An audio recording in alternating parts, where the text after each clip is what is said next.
The Trump administration is testing conversion therapy by medically experimenting on trans people in prisons. Well, that's not good.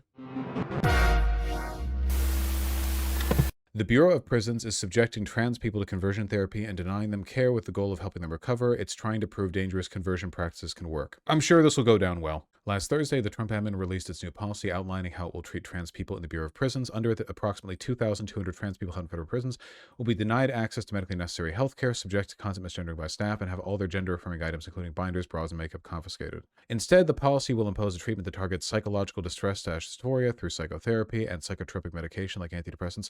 Can I be like really, really glib for a second? The way trans people are already treated in prison is so badly that this probably isn't going to change much. Like, a lot of trans women in prison are already just nonstop. This is probably on the lower end. I'm not saying it's not really bad. I'm just saying, like, things here are already so bad that it's I don't even know how, like, what percentage badness it's going to be adding. I think that's a violation of human rights. No? Do you think we give a shit about that in our prisons? The UN has already called American prisons violation of human rights. It's been like that for decades. This is just federal prisons, not state prisons. So thankfully it doesn't target that many people. Well, it's still a lot of people. But the Trump admin won't just medically and socially detransition trans people en masse. It'll actively try to cure them of their gender dysphoria.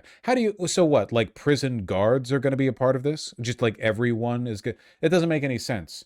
So what, now every single member of the staff at the prison are meant to participate in a social experiment? Who's doing the controls? This is just an invitation to torture trans people. It's not, we're not trying to do anything, you know, it's just a way of legalizing abuse, or encouraging abuse, I should say.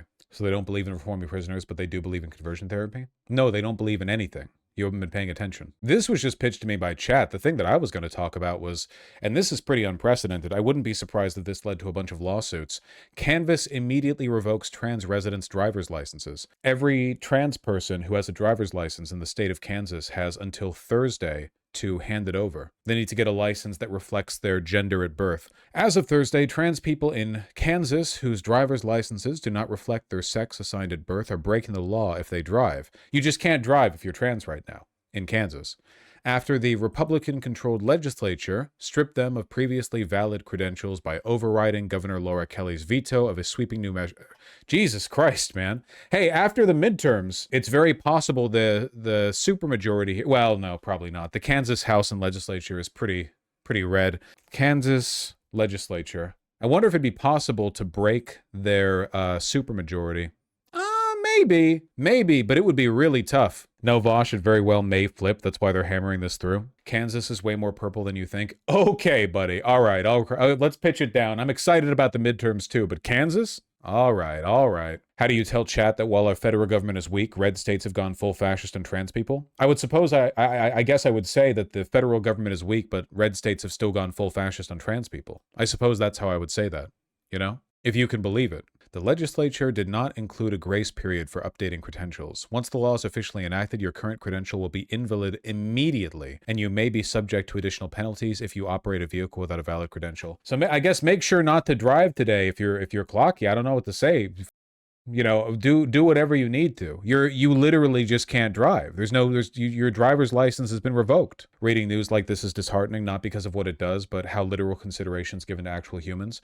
I get they hate trans people, but they should give people at least a month or more to exchange their driver's licenses. Can I flip that on its head? Can I say that actually gives me hope? Time and time again, Republicans fail to do things they want to do on procedural grounds. They're too incompetent. Like, look at the DOJ. They're too incompetent to do the fascism they would otherwise want to do. By revoking people's licenses immediately, rather than giving people a grace window, you guarantee lawsuits. Basically unlosable lawsuits. Like, what do you mean I was driving across the state and then mid-driving, my license became invalid? What are you talking about, you know? It's what it indicates to me is this, like, drooling from the mouth, desperate interest in hurting people that's so, like, bloodthirsty and incompetent that it runs up against, like, a procedural error. You know, it makes it easier to fight them. They're not competent. People were worried it would block trans people from leaving the state, which would be the case if it was given a grace window. People aren't pulled over that often. If a trans person wants to immediately flee the state, You're in Kansas. You could probably just drive out. You're not getting pulled over by the cops every time you drive. I guess, depending on how you look, I don't know. It is a legal technicality. It's just so stupid. There has been a massive departure of trans people from red states to blue states. The shift of red states becoming unlivable shitholes and blue states becoming like queer paradises, basically, is increasing over time. A significant number, probably like, I would not be surprised if in many red states, like obviously the tiny shit ass ones like Kansas, but also big ones like Florida or Texas, probably have lost up to half of their trans populations moving into California, New York, Illinois, Oregon, Washington, whatever else, Governor Kelly's been saddled with this Republican supermajority for most of her tenure as governor. Yeah, I understand that she's not as bad as the people that she has to answer to from the legislature. It's hundreds of thousands. I saw an article on it. 10 to 20% of trans folks in the U.S. have relocated states. God damn. Yeah, look at that. Hello, Aaron. Phew. Over 400,000 trans people have moved states since Trump's election. It's not just trans people, gay people, young people, doctors, literate professionals. Over time, the red states are going to become more and more unlivable because all the real human capital and cultural production is going to be moving to the blue states, It didn't used to be like this. Real brain drain issues. Every non-rightoid, basically. I mean, the average IQ of a conservative in Kansas is probably in mid-80s, I would guess. It's not great. You are legitimately losing some important human capital getting rid of Democrats. A lot of doctors, teachers, any kind of educator, anyone in a STEM field. You do need farmers, though? Sure, yeah, the 80 IQ Republican farmers can keep their work up. I don't really care. Let the the cattle and the peasantry occupy the state in its entirety. Anytime someone's born blue there, they gotta move. One of 3 pediatric heart doctors in the entire state of Louisiana fled because of discrimination. Yeah, wasn't this a big story? Yeah, this was a big story. We covered this back when it happened. 1 of 3, man. 1 of 3. The median age in Kansas is around 37 years old, positioning it around the middle compared to other U.S. states. I'm actually surprised. 37, I expected it to be older. Median age by state. Wow, Maine is old. That's pretty decent. So it's only old people in West Virginia because the young people have all left for work. And old people retire to Florida. So that makes sense. Maine, New Hampshire, and Vermont, I also think of as like states you retire to. I don't know if that's more of a retirement thing or more of a young people leaving thing. Maine does have a pretty small economy, so I can't really say. Utah is crazy young because Mormons have lots of kids. Texas, I'm guessing Texas and California are relatively young because of immigration. I guarantee you in Texas, the average age of a white person versus a non-white person, very different numbers. Very, very different. Surprisingly young in North Dakota. I have no idea why. I was expecting more of a shift with age between the red and blue states, but I'm not really seeing it in the data, except for West Virginia. And I guess Florida, but that's a retirement thing. Square dancing? Gotcha. Massive oil industry, so lots of 20s to 30s guys working in North Dakota. Really? You think it's just that? Might be. Yeah. North Dakota's super low population. It wouldn't take that much to skew the data downward. Utah being this young is really funny. I'm the same age as the median age in Utah. That's crazy. Let's all move to Alaska. Alaska is relatively young because of people going up there to work. Alaska is a weird state. It's like 60-40 men, women or something. And Hawaii? Probably a big retirement state, I'd imagine. What about Tennessee or North Carolina? You're looking at the same data as me, my friend. Look, can't you infer from the colors? The colors tell you. Utah is lighter because it's lower. Florida's darker because it's higher. You're looking all these states right here of essentially the same color. In fact, these 4 right here are literally within 0.1. Sorry, I'm listening to the stream while I'm making food. Okay, but you have time to chat? I don't want to be like unnecessarily optimistic given the fact that this is really, really bad, but I would encourage you guys to reflect on, I don't know, the positives here. For one, this is a very incompetently implemented law, This is stupid. This is really, really dumb. And for 2, in spite of everything, I really don't think that trans people are being removed from the cultural zeitgeist. I think it's pretty much one and done. It's over. I don't think there's anything that we can do, Like the Republican Party loves to do a revolving door villain strat, where they pick, well, here's your bad guy of the week, here's your bad guy of the week, so on and so forth. Now it's trans people, now it's Somali people, now it's Haitian people, now it's Venezuelan people, whatever else. We, progressives, the left, they love to do that, but what does it actually do? How does the needle move? In the long run, it seems like all MAGA is doing is cementing itself as the group that is against the things that are happening, but they can't change the things that are happening. To what extent do you think they're going to try or be able to threaten the safety of trans people en masse, like regardless of what state they're in? I mean, reasonably, right? They can do it, but they can't erase trans people. Like, in the past, even when the government didn't pay that much attention to trans people or gay people or whatever else, the threat of erasure was more of a cultural force, The relative social malignment of gay people in the 1980s was not directly a product of government policy. Government policy supplemented it, but the real force there was cultural. It was the same with the Jews. Like, obviously the Holocaust was a legal government, well, legal in the sense that it was implemented through law, was a government program, right? But the only reason that happened in the first place, and then was able to happen, was because there were civil norms backing it. A society that couldn't tolerate behavior like that would never allow it just because the government authorized it. You're always acting within the window of allowable social behavior. And these days, gay and trans people are so broadly integrated into our culture, into media, and so on and so forth. I don't think anything's walking that back. The government can say whatever it wants. There are people in government right now who have just openly called all trans people pedophiles. Has anything changed? Yeah, there's been some legal finagling at the edges, but in terms of public opinions, positions, such and such, for the most part, there's not really... I guess to me, the big schism is that in the past, it used to be the government basically didn't talk about gay or trans people at all, but if you were gay or trans in public, people might just beat you up and kill you, right? I understand that still happens today, but for the most part, it doesn't. We have to be clear about the gains that have been made. It used to be like, no matter where you were in the United States, that was like a pretty likely outcome of any kind of public behavior. Nowadays, even in a lot of red states in the big cities, you can be openly gay or trans and, live your life, right? You may still face discrimination. You, in fact, probably will, but we need to be clear about the gains that have been made here, right? So you have the difference. The government didn't talk about you that much. The people would beat you up. Nowadays, there are government officials who wake up every day, call you guys, trans people pedophiles. They say Somalis are invading the country. But you know what? There really isn't that much of a cultural push towards going back to that level of interpersonal violence. Like, there aren't civilian militias going into Somali communities and like doing Tulsa race riot shit, burning down buildings and beating people up. Don't get me wrong. I know there's still violence. I know this stuff still happens to an extent. For instance, there was that big anti-migrant riot that happened in England a year ago, That was a pogrom. But by and large, stuff like that used to be just part of the social fabric, and now it is at the most an outlier.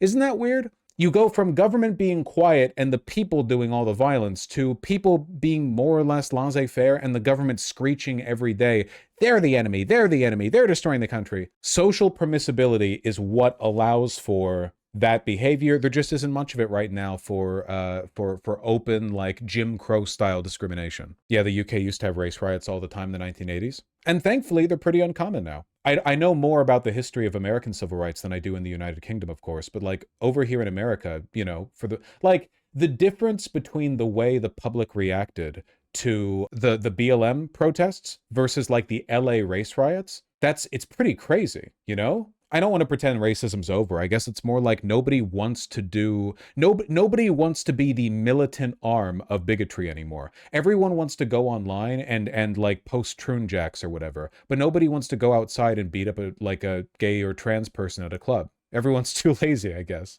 No one wants to do the work. No, but we used to make things in this country. No one wants to go out there and F-slur bash anymore. I can't say it because of YouTube, but I'd say it if I was talking to you in person. I get to say it. I can say it. I've sucked dicks. I'm allowed. Thank you. Death camps never had social permissibility. Pretending Nazis weren't going to do death camps is what had social... Wait. Hold on. The death camps that the Nazis did, 100% were within the realm of social permissibility. The idea that it was all done without the knowledge or like protection of the German people is a total lie. Everyone knew. They were literally like kidnapping every Jewish guy in Berlin. Like, they Knew, oh yeah, we're just taking them, what, to a daycare? No, they knew. 100% they knew. It was a very open secret. We're just a lot less, we trend towards violence a lot less. I think a lot of it's cell phone cameras. It's easier to humanize people. It was done without the explicit knowledge of where they were going and how it was going to be handled. Yeah, but like, they weren't dumb. Oh, we're just going to take every Jewish guy from the country and put them on train cars and send them somewhere you'll never see them again. Also, we're liquidating their property and assets. Like, come on. Yeah, come on. They sold their houses off. They weren't coming back, you know? I feel like it's pretty obvious. People knew. It's true, school shooters are the only ones who go through with the hate now, and they're like completely maligned. ICE isn't really socially permissible, and we know what's happening. ICE operates within the realm of nominal social permissiveness by being law enforcement officers who are nominally going after illegal immigrants, which is the line that a lot of Americans get kind of fuzzy on. I guess what I'm trying to like reaffirm here is that it used to be really, really, really common for just random neighborhood boys to get together, like the boys, you know, to get together and go and just beat up or kill interracial couples, gay people, trans people, cross-dress, there was no artifice of legality there. They would just like, oh, what, we're not having that in our neighborhood. They just go and do it. And now that stuff is really, really, really uncommon relative to how it used to be. You know, I'm not saying it doesn't happen, but the reason I'm trying to reaffirm this is because I really do think it's the social fabric, right? What is allowed within that fabric, and the fabric right now doesn't allow for that. So the administration can carve out these legal axes of oppression. They can complain about trans people all they want. I do not think that any of this is going to translate into a broad social normalization of going back to those days. And if they can't do that, they can't get rid of trans people. Not even close. How do you square no one cares about anything and apathy is the great death, and none of this will really work because they're incredibly unpopular, not contradictory? Well, I actually think they work in tandem because people tend not to support things that they find unappetizing or displeasing in practice, right? Like a bunch of Republicans will say they want to deport 20 million people, but then their tummies start to hurt as soon as the actual process of doing that takes place. Like, Republicans' support for Trump's position and behavior on immigration has shifted downwards over the presidency, even though all he's been doing is what he said he was going to do. Unfortunately, like, apathy, total apathy does not mean that you don't have an infinite stomach for suffering. You know, there are huge limits there. Like, for example, and let me tell you about a guy that is really common, okay? Right-wing Zoomer who will post online about how we need 100 million bodies swinging in the breeze in order for America to be an all-white nation, but he's friends with multiple mixed race and non-white people, and if they ever got shit in public, he would defend them. Guarantee you, very common guy. Why? Because online, it's an abstraction, it's a vice signal, it's a representation of your radicalism, of your desire to change the status quo, but in person, you're just like with your buddies. The apathy that prevents them from committing to these positions or really believing in anything doesn't always like relate to the feelings they have interpersonally. They probably feel that way about a lot of gay and trans people too. I'd be willing to bet a majority of self-described right-wing Zoomers are friends with at least one queer person, because a lot of them are very online, you know? You're very online, you may, oh, maybe he's the good one or whatever. They make a trans friend, that trans friend has low self-esteem, so they hang around with right-wing people, they make jokes, oh, you're a groomer, whatever. But at the end of the day, they play games together, you know? It's weird, but it's also real, and it's always been like that to an extent. It's just that that factor used to be limited to your neighbors. Maybe you were a white racist, but you had a black neighbor who was one of the good ones, so he's cool with you, you know? You're not antagonistic to him. But now, because of the internet, that weird exclusionary behavior and the carve-outs to it can extend to people all around the world. It's like a beautiful, you know, abstract network of social relations that makes it really difficult to move in any direction. We're too empathetic to our neighbors, real-life neighbors or online neighbors, to want death for them, but we're so detached from the real-world consequences of our beliefs that we'll advocate for mass death in, like, abstractions. What a big yap stream. What a big yap stream. But you get, I'm not philosophizing here. You get what I mean, right? Those pictures of kids of all races locking arms in our classrooms as kids really made the whole open racism thing pretty odious. Yeah, and also, like, I think that a lot of people who talk about how racist they are online would find it really cringe to get actually mad at a gay or black person in real life. You know what I mean? Like, why would they? Like, I guess I'll put it this way, okay? Can you imagine Nick Fuentes ever just going out on a night on the town and he sees an interracial couple and then he wants to heckle and harass them and maybe get his guys together to beat them up? Of course not. Why would he ever want to do that? What a ridiculous use of his time. He called people that do that low IQ, and he's right. He's correct.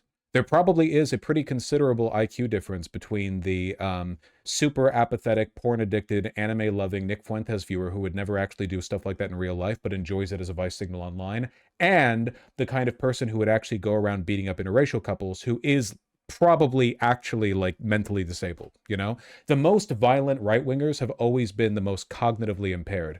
In them, you find school shooters, serial killers, people who beat up their partners, you know, cops who are on average faltering mentally, we'll say, you know, that we know what they do with their wives and girlfriends. The violent ones tend to be, yeah, ICE agents. The violent ones tend to be the ones who just aren't that bright. I was in a philosophy class and friendly with a Catholic fascist who nominally advocates for me to be killed for being gay, but he said I'm one of the good ones. That's nice. I think that's nice. How does that square in his head? You guys don't get it. You wouldn't get it. I've met people like that IRL. It's more common than you might think. Listen, the intelligentsia of fascism have always been aware of the fact that their ideology primarily appeals to low IQ people, which is why they carve out exemptions for themselves. Fascist leaders don't want to live a fascist lifestyle. They don't want to live a lifestyle of depersonalization, asceticism, and subservience to the state. They want to live a bohemian lifestyle, where they get to enjoy the pleasures of life and spend time around people they care about. Doesn't everybody? They understand that they are selling an ideology to suckers, right? Like, you, dear fascist follower, you must give yourself to the glory of the race and the state. I, on the other hand, will enjoy... Trump does this. Trump talks about gay and trans people. He's partied with them. He's talked about immigration. He's partied with immigrants. He's partied with black people and brown people and so on. Like, they all want to live the lifestyle they want to live. The ideology they push is kind of immaterial, you know, to them. It's just a way of hooking people. Trump is married to an immigrant. That is true.